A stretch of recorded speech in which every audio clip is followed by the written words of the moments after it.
Huh. An A-tier reactor mission? Pretty sure this is the only one of its kind. To see one of the more difficult objective types so early in a rundown can be a bit daunting to newer players. Most reactors will force you to just adapt on the fly and it'll push you headfirst into danger while constantly reminding you that you only have a few minutes left before you fail the current sequence. And when you do succeed and move on to the next one, you're very quickly reminded that you only have a little bit of time to prepare before the horde starts coming after you again. So let's talk about some strategies that'll help make it easier to survive this expedition and move on to the next one.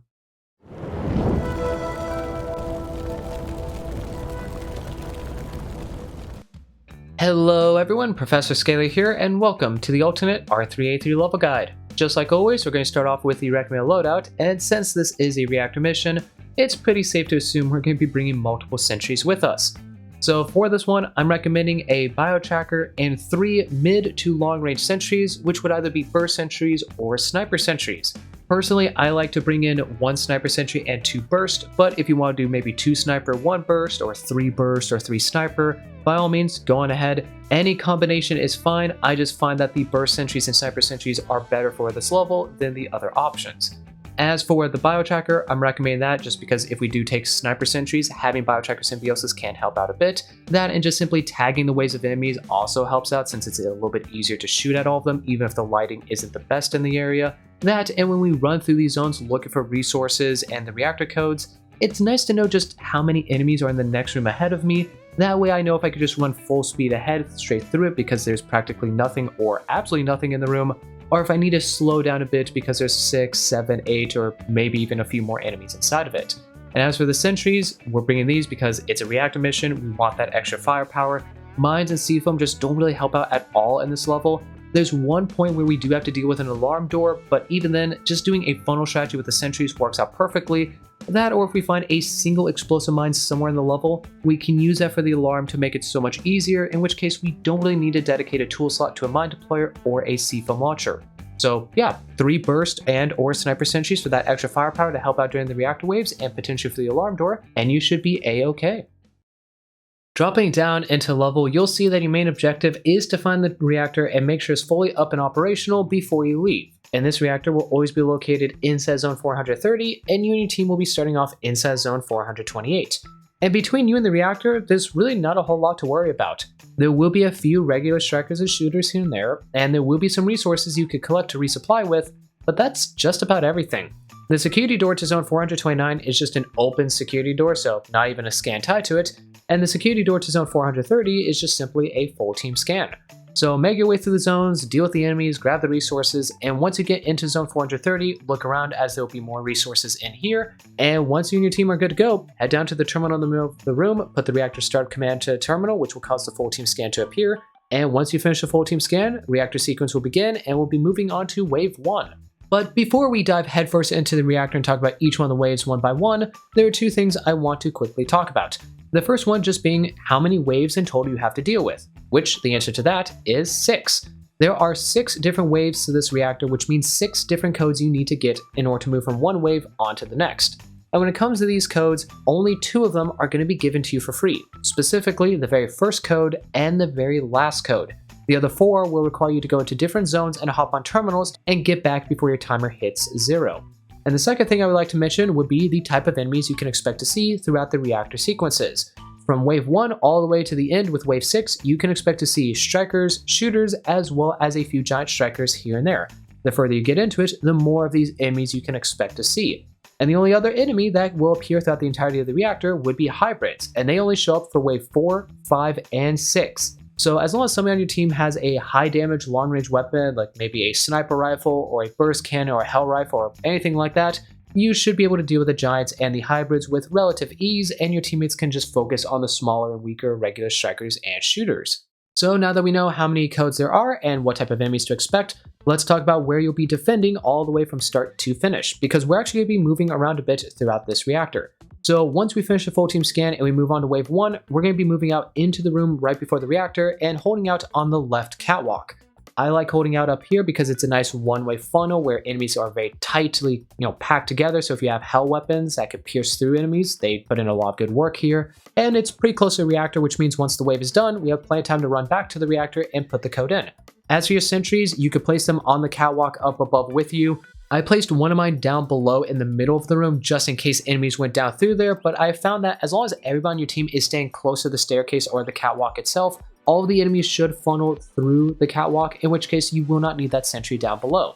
So place 1, 2, or maybe all 3 of your sentries down in front of you, depending on what you have. I would just say keep in mind the more tool refill you use early on in the level, the less you'll have later, so maybe only place 1 or 2 sentries for the first few waves, and then you and your teammates just have to make sure you don't shoot each other in the back of the head while you're defending on that catwalk. But hold out here against the first wave. Once they've been dealt with, you could put that first reactor code in to move on to wave 2, and then you just come back to the spot and defend here once again. Then at the end of the second wave, you're going to deal with all the enemies, pack up your sentries, and head up to the north inside zone 431, which just unlocked. In here, there are going to be 2 different terminals, as you can see with this map. So what I recommend you do is just go throughout here. There will be some regular strikers and shooters, as well as a really good amount of resources, so maybe split up a bit. Some people could go left to go check out that first terminal, while other people could go right and then loop around to go check the second one. But figure out what your code is, and then use whatever leftover time you have to deal with a few other enemies in the zone, as well as look around and grab those resources. Once you're done in here, head back out to the reactor room, put that code in to move you onto the third wave, and then head back to the same spot you were just in to defend. Because even though we've opened up some new areas up north, as far as I could tell from all my testing, enemies will never spawn up there in those northern zones. Which means that even if we still defend back out in the previous area, we still have a nice one-way funnel, which is ideally what you want to aim for when you're dealing with a reactor. So for wave 3, we just defend out here like we normally do, and then at the end of it, pack up the sentries, and we're going to go back into the reactor room, but this time we are heading west into zone 433, as that's the security door that opened up. And as you can see with this map, there are 3 terminals inside this zone, and all of them are pretty close to each other inside the second room. So make your way through here just like you would normally do, grab those resources, deal with the regular strikers and shooters, get the reactor code, and once you have all that, head back onto the reactor room, put that code in to move you on to the 4th wave, but this time you're not going to head down south and defend out there again, because if we do, enemies can actually spawn from zone 433, which means we no longer have a nice one-way funnel. So instead, as you can see me and the bots doing in the background footage, we're going to hold out in the first room of zone 433, because this prevents enemies from spawning to the west, as there's only 1 room to the west of us and they need to be 2 rooms away in order to have a valid spawn point. So we just plop down our sentries, defend here. We do have to deal with hybrids now as we are on the 4th wave, so keep an eye out for them. And once you get towards the end of this wave, if there's still a lot of enemies but that security door is unlocked, you could split up a bit. In this run here, I obviously couldn't do that because I'm running with a bot, so I had to stay behind until every single one of the enemies were dead, but as soon as they were dead, I packed up the sentries, continued further west to the security door to zone 434, which now unlocked, and went into that zone. In there, you will either find regular strikers as shooters, or you will potentially find some regular strikers as shooters and giant strikers, as well as a scout. In most of my runs, I have not seen a scout or giant strikers in here, but in this run here, as you can see, there is a scout in the second room, as well as a giant striker, which threw me off as I didn't even think that was possible. So be a little bit careful when you're going through here. But it's just the exact same thing as before. Go through, deal with the enemies, grab the resources. As you can see with the map, all 3 of your terminals are close together in the second room, so get in there, hop on the terminals and figure out what your code is. And once you have everything you need from in here, you're going to head back out into the reactor room, put the code in to get onto the 5th wave, and then we're going to head up north and defend in that general location. And the reason we're defending up there is because the next code we have to go grab is behind the security door that is up to the north. And since we open up a new spawn location to the west, we can't hold out in the same position as the last wave, otherwise we will have enemies coming from 2 different directions. But if you hold out where you can see me and the bots holding out, we still have a super nice one-way funnel where enemies can only come from right in front of us, so we just plop down sentries, start dealing with them. And the other nice thing about this is once we are done dealing with this wave, or as soon as the timer hits 0 and the new timer appears with how long we have to get that reactor code, we could just ignore the enemies that might be right there in front of us and just run to the northern end of the room and activate that security door, as that security door is going to have a class 3 alarm tied to it. And as you can see with this map overlay, there's only 1 possible spawn location for enemies. And the nice thing is we're already basically set up for it, because as long as every single door throughout the zone is left shut, they'll always go for this door right here.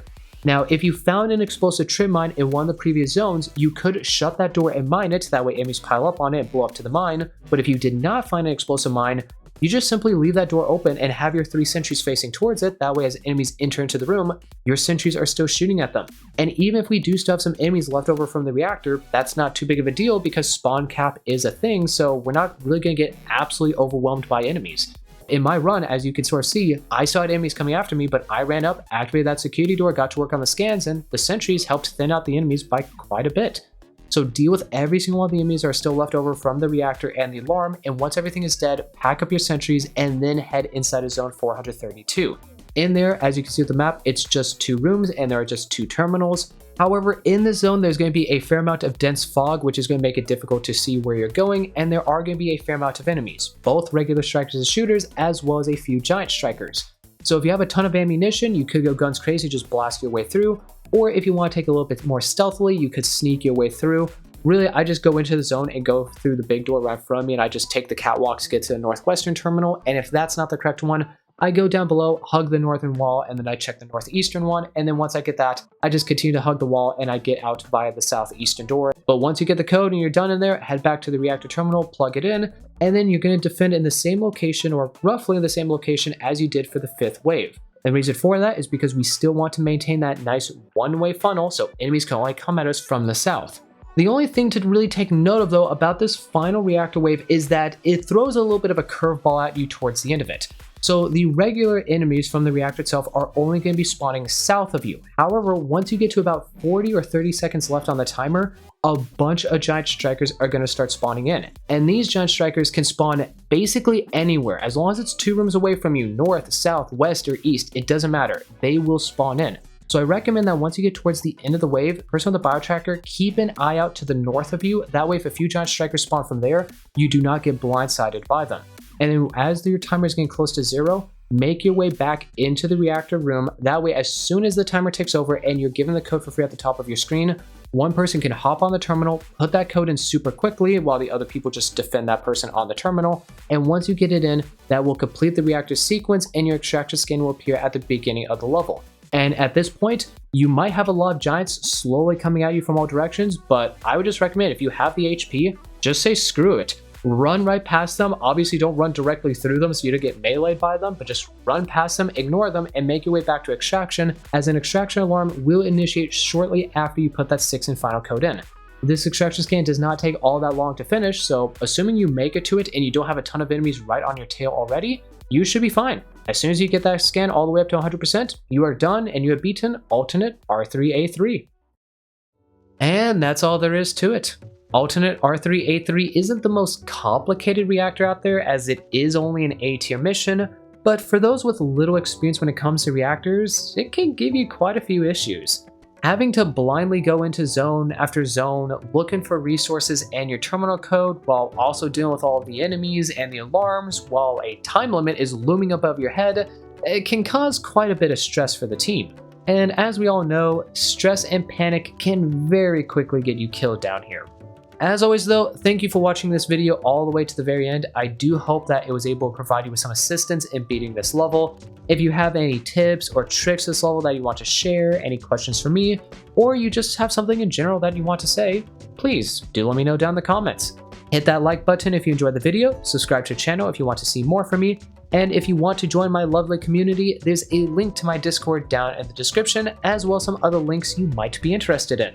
Among those links being one that will take you to the official GTFO merch store, which, as always, I highly recommend you check out if you're a fellow GTFO enthusiast. Until next time, don't forget that even though the world may be a harsh place, there are many people out there who will always be there to help you when needed. And hopefully, I'll see you all in the next video.